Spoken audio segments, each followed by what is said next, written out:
The second of the yamas, that is the ethical principles or observances that we find in the Yoga Sutras of Patanjali, is Satya. Truthfulness or honesty, or sometimes translated simply as not lying. I like to think of it more broadly as truth, like with a capital T. This word Satya, it comes from Sat, which means being or existence. It's from the verbal root as, so it kind of, in effect, means like isness, what is real. So there, like all of the other yamas, you can practice Satya starting in the very concrete and obvious way, which is just not telling lies, not saying things that you know are not true, but also not saying things that you don't know are true. And that is different. For example, if you see something on the internet or like on Instagram and you just have no idea of what the source is, and it's just a comment, but you kind of like the sentiment that it's putting across, but you don't check it in any way, and then you use it in your classes and you propagate it, that's not really Satya, because you're not sure of the source of the knowledge and you haven't actually made an effort to check it. In the beginning of the Yoga Sutras, at the beginning of chapter 1, Patanjali goes to great effort to actually point out all the sources of right knowledge, pramana, which go from actually seeing things with your own eyes to inference, all the way to listening to a trusted source, a teacher that you trust. Speaking the truth, it already starts to take on more of a meaning than not lying and what the intention is about it. There's a responsibility to what is real. I'm going to refer to the commentary to the sutras by Vyasa, who's the main commentator. Some people think that Vyasa and Patanjali is the same person. So we don't know that for sure, but very important is that all of our understanding now that we have about all of the Yoga Sutras is reading it through Vyasa's commentary. So here it is. Veracity, that is Satya or truth, consists in word and thought being in accord with the facts. Speech and mind corresponds to what has been seen, heard, and inferred as such. So he's referring back to the Sutra 1.7, which talks about the pramana, the right sources of knowledge. Speech is uttered for the purpose of transferring one's knowledge to another. So the reason you talk is because you actually want to share information, not because you want to dominate someone or confuse them or have power over them, which is the same as dominate, or delude them. You're trying to actually put across the truth. It can only be said to have been employed for the good of others and not for their injury if it's not deceptive, confused, or barren in knowledge. So like empty chit-chat. If, however, it proves to be injurious to living beings, even though uttered as such, it is not truth. It is sin only. By this outward appearance, this is a facsimile of virtue, and one gets into painful darkness. Therefore, let everyone examine well, and then utter truth for the benefit of all living beings. Two key takeaways in this. First one, let everyone examine well. So don't just say stuff, check it out. See if you really believe it's true yourself. See if it seems to be true according to your what you can perceive, what you can infer, what you can understand by logic, and what you can compare, and also on the words of people that you trust. This is the pramana. And then, crucially, utter the truth for the benefit of all living beings. This is this loka sangraha, which they talk about in the Bhagavad Gita, or ahimsa, basically. Satya, it's very interesting that like reality is second to compassion in the system of these yamas. First thing that we do is we practice non-harming, we cultivate harmony, and secondly, we speak the truth. So our truth, he says here, even if you speak the truth, but if it's injurious to living beings, it's not truth, it's only a sin. So we have to mitigate our truth. We don't go walk around blurting out what we believe to be the truth if it's actually harmful to people. So Satya is in service of ahimsa.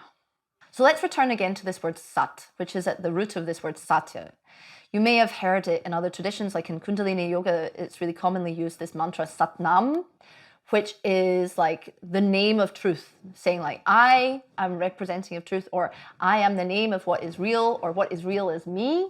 And it's a very kind of like rich vein of practice and of like understanding. And I wanted to read you one of the key verses from the Bhagavad Gita on this topic, and unpack how that can be practical in helping us be happy and navigate the world. Chapter 2, verse 16. Of that which is non-existent, asat is the Sanskrit, there is no becoming existent, sat. So, of that which is existent, sat, there's no becoming non-existent, asat. The truth of both of these is clearly understood by the seers of truth. So, basically, if something is real, you can't make it not real. And if something isn't real, you can't wish it into being. You can't wish a situation to be different. And this is key to like the entire root of all suffering in the world, is that all of our suffering comes from the fact that we're wishing that the world is different than it really is. At the heart of Satya, then, is acceptance of being able to, as Vyasa says, examine well, see what the world actually is, and then act accordingly to it. Also in chapter 2, Krishna says, if something is unavoidable in the world, then accept it, Arjuna, and act skillfully. So, you know, here in Glasgow, it rains a lot. It's been raining a lot today. And you could, you know, shake your fist at the heavens and bemoan the fact that it rains so much. All you're doing is making yourself angry and making yourself upset.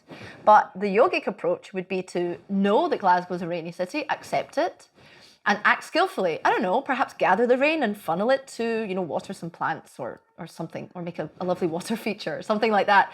You know, that's how we work with it, is that the yoga tradition necessarily asks us to work with what is real.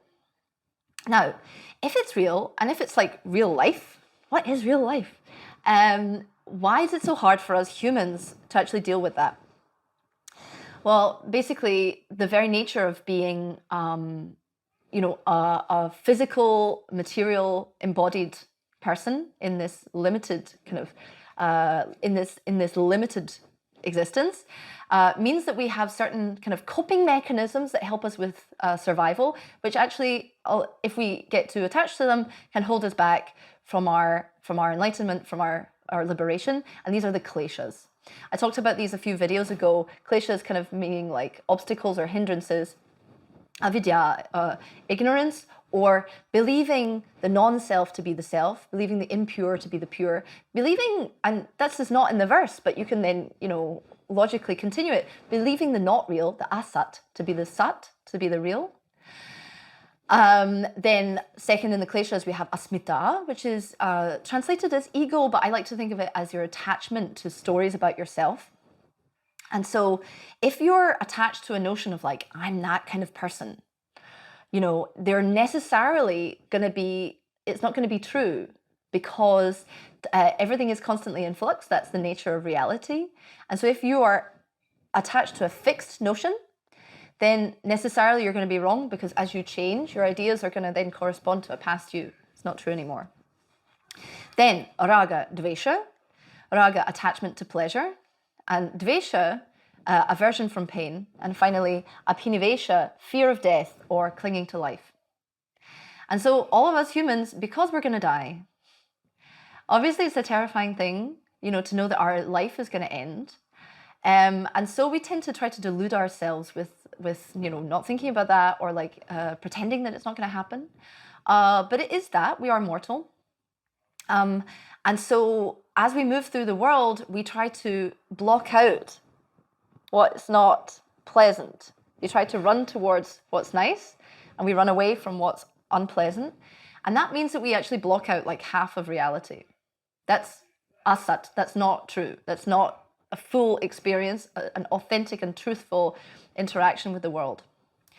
I can tell you that if you're going to do the practice of satya, which is what Vyasa says, examine well and utter truth for the benefit of living beings, this aversion to pain actually can really hold you back. So by that, what I mean is, I can tell you from my personal situation, and example, that I always thought that I wanted to like cultivate harmony and, you know, keep the peace and avoid conflict. And so when I talk about how ahimsa is like not like shying away from conflict, I'm speaking from experience, because all I wanted to do was like keep the peace, and it meant that I hid certain truths from people and from myself. And then the end of that is you get more and more miserable, actually. And so in fact, like, while at the same time you shouldn't speak truth in order to hurt people, like ahimsa should inform your satya, but at the same time, your satya should inform your ahimsa, which means sometimes it's better to speak the truth, even though it's uncomfortable, with the view of ultimately creating more harmony. And that sometimes it actually is better to know an uncomfortable truth, because that allows you to work with what's really happening. You can talk about it with, you know, the environmental situation, climate change. The more you deny what's happening, the less you're actually able to deal with the situation that you find yourself in. It's the same in relationships, it's the same in political situations.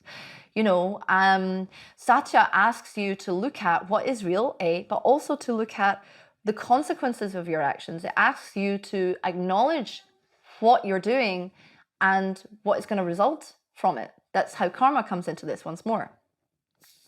So living in denial is ultimate non-yoga. It's ultimate non-yoga. And this is why I made a separate video about spiritual bypassing, because unfortunately it's rife. And of course it is. I mean, there was a lovely quote I found from psychology theorist Leslie Faber. It is in our nature to lie. But he goes on, I must add, it's also in our nature not to lie. You know, I'm a very kind of hopeful person. I really believe in the innate goodness of people. I mean, I guess that's why I'm a yoga teacher. But the innate goodness of people doesn't mean turning away from what is unpleasant. Actually, in order to forge peace, we must turn towards being bearing witness to suffering. Which means that, you know, if I go from like all this talk of suffering, let's take it back to something which is a bit more recognizable perhaps, or easy to cope with and talk about, which is the asana practice.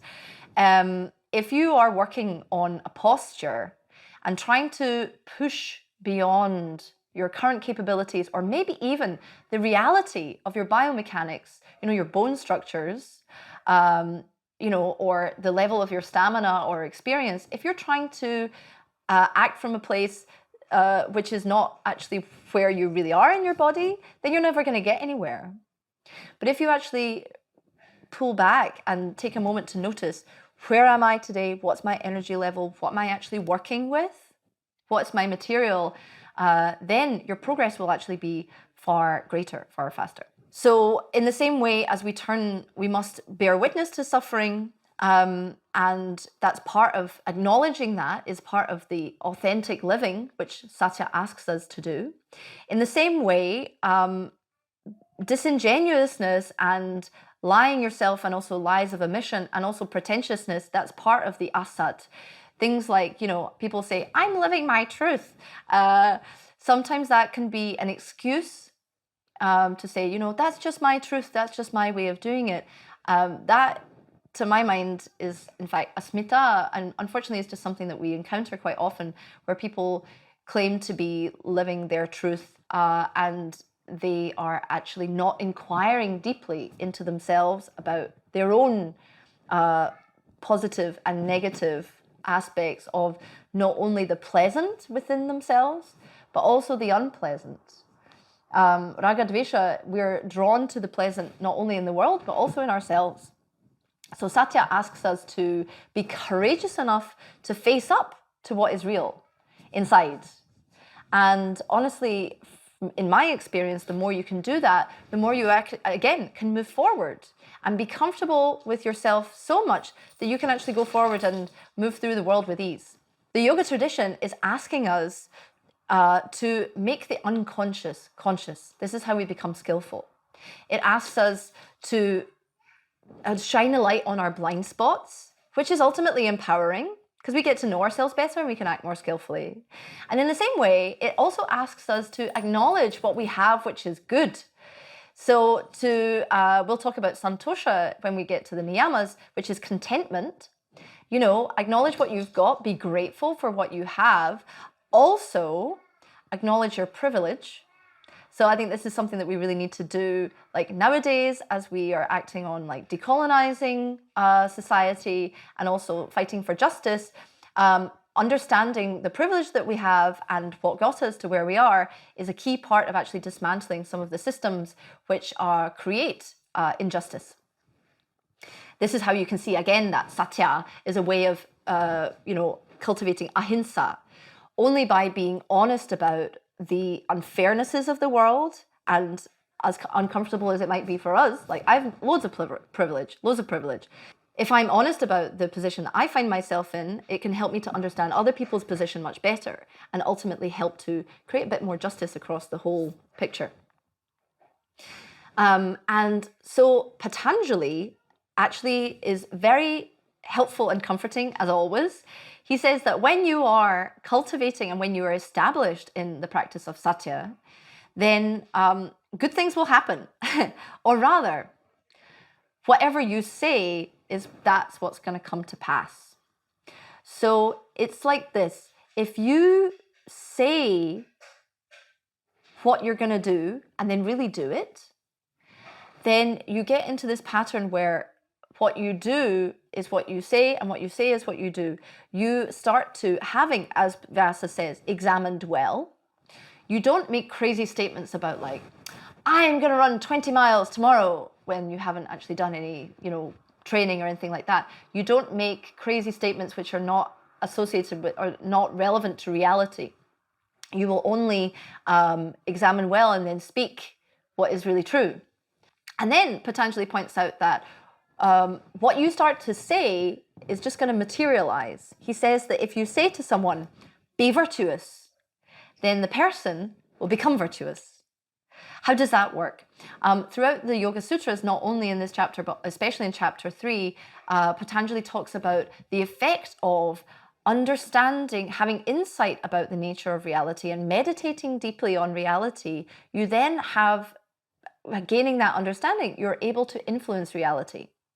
And this is where like these notions of the superpowers, the siddhis, come from.